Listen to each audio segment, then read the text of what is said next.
Olá, louvado seja nosso Senhor Jesus Cristo, para sempre seja louvado, glória ao Pai, ao Filho e ao Espírito Santo, como era no princípio, agora e sempre. Amém.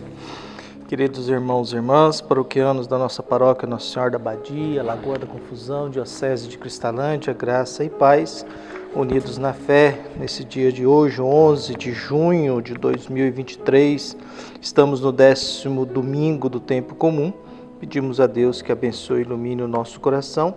E o evangelho que a igreja nos traz no dia de hoje é tirado de Mateus, capítulo 9, versículos de 9 a 13.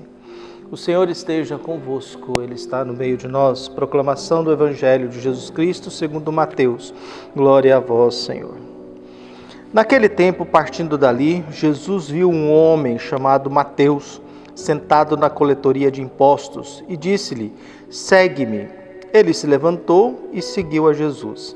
Enquanto Jesus estava à mesa, em casa de Mateus, vieram muitos cobradores de impostos e pecadores e sentaram-se à mesa com Jesus e seus discípulos.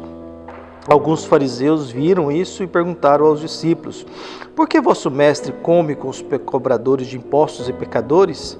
Jesus ouviu a pergunta e respondeu: aquele que tem saúde não precisa de médico, mas sim os doentes. Aprendei, pois, o que significa: quero misericórdia e não sacrifício. De fato, eu não vim para chamar os justos, mas os pecadores. Palavra da salvação. Glória a vós, Senhor. Caros irmãos e irmãs, paroquianos, um dos temas muito importantes da vida cristã é o seguimento de Jesus. Ser batizado significa caminhar e seguindo os mesmos passos de Jesus. Essa é uma busca e uma reflexão muito importante para todos nós. Primeiro, nos tornarmos dignos de ser chamados por Jesus. Segundo, aprender a segui-lo na consciência daquilo que é a missão dele, daquilo que é a responsabilidade dele diante do mundo em que nós vivemos, que é fazer com que o mundo caminhe em direção ao mundo de Deus. A gente tem um mundo aqui, mas a gente não quer só esse mundo. A gente quer também, o que Deus quer nos oferecer é o mundo dele, o reinado de Deus. Viu? Na carta de São Paulo aos Romanos tem uma frase interessante: Abraão, contra toda a humana esperança, firmou-se na esperança e na fé. Viu? Isso, assim, tornou-se pai de muitos povos, conforme lhe fora dito. Abraão é o pai da fé. E contra toda a esperança humana, ele se tornou, fundamentou a sua vida na fé em Deus, se tornou o pai da fé e a origem de toda essa experiência das maiores religiões monoteístas do mundo. Abraão é o pai do islamismo, do judaísmo e do cristianismo. Nasce da experiência de fé dele, de um homem que fez uma experiência dizendo: olha, eu fiz uma experiência de fé de um Deus invisível, que tem vida e que caminha conosco e quer o nosso bem. Essa experiência é a base da fé de Abraão. E ele partilha isso com seu filho, e o seu filho partilha com seu neto, e todos eles dizem: meu pai tem razão, existe um Deus aí invisível, que tem vida e que caminha conosco. Quando Jesus olha para Mateus, Jesus está olhando para um homem que tem uma profissão ingrata e uma profissão mal vista no mundo judaico. Como funcionava isso? O Império Romano dominava Israel e o mundo judaico e cobrava impostos disso. E ao cobrar impostos, ele recrutava próprios judeus para cobrar impostos do seu próprio. Então, um cobrador de impostos era considerado como pecador porque ele estava servindo o Império Romano. Ele servia o Império Romano, que aproveitava de gente da terra para poder cobrar os seus impostos. E às vezes eles eram desonestos. Havia a taxa que Roma exigia, mas eles tinham a liberdade de colocar o valor que eles quisessem. E por isso eles eram ricos e ganhavam mais. Você vai lembrar que Zaqueu disse que devolveria 4 vezes mais se defraudou alguém. Então, quer dizer, o que nós temos nesse contexto? E além disso, o cobrador de impostos tinha à sua disposição a guarda romana. Então não se discutia, você ia pagar imposto de um jeito ou de outro, mas você ia pagar aquilo que o cobrador de impostos determinava como sendo o imposto seu. Jesus se encontra com Mateus e diz: vem e segue.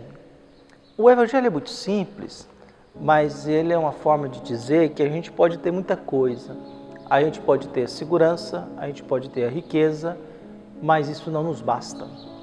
Não nos basta. Mateus tinha um cargo para servir Roma, viu? Cobrava impostos dos seus conterrâneos, tinha a guarda à sua disposição, viu?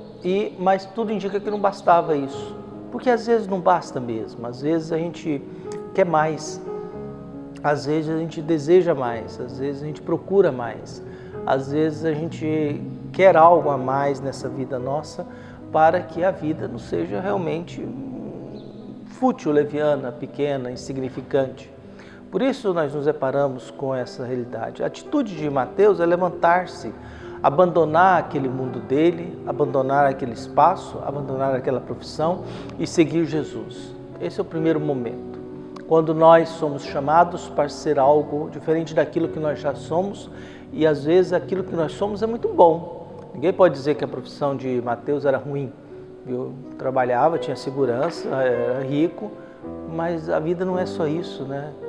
Às vezes a gente busca só poder e a gente vai ver quem tem muito poder, descobre que a pessoa não está contente, a pessoa não está satisfeita, ou ela quer mais poder ainda, viu? Ela quer mais coisa ainda, viu? E se sente vazio, por mais que tenha, se sente vazio, viu? E perdido no mundo, na história e na vida. No segundo momento, possivelmente, Mateus fez um jantar de despedida, convidou seus amigos, claro, cobradores de impostos também, pecadores aos olhos dos judeus, e ali ele senta na mesa. Sentar na mesa significa estar em comunhão. Jesus está em comunhão, não no sentido de apoiar os pecadores, mas de tentar salvá-los. A posição de Jesus não é de condenação, não é condenatória, mas a posição de Jesus é de estar perto deles para que eles possam se converter. Estar perto deles para que eles descubram um outro modo de viver, um outro modo de agir, para que saiam desse mundo e encontrem um mundo e um caminho melhor. Por isso a aproximação de Jesus diante dos pecadores e cobradores de impostos. Há um questionamento. Jesus está sendo vigiado pelos fariseus. Jesus está sendo vigiado pelas autoridades.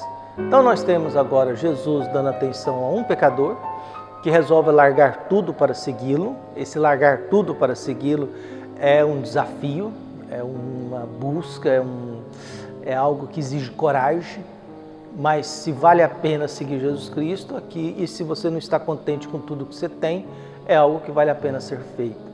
No segundo momento, um jantar de despedida, Mateus possivelmente juntou seus amigos para se despedir, viu? Para agradecer, para estar ali, Jesus no meio deles, e aí vem os questionamentos dos fariseus, observando tudo, que dizem: por que vosso mestre come com cobradores de impostos e pecadores?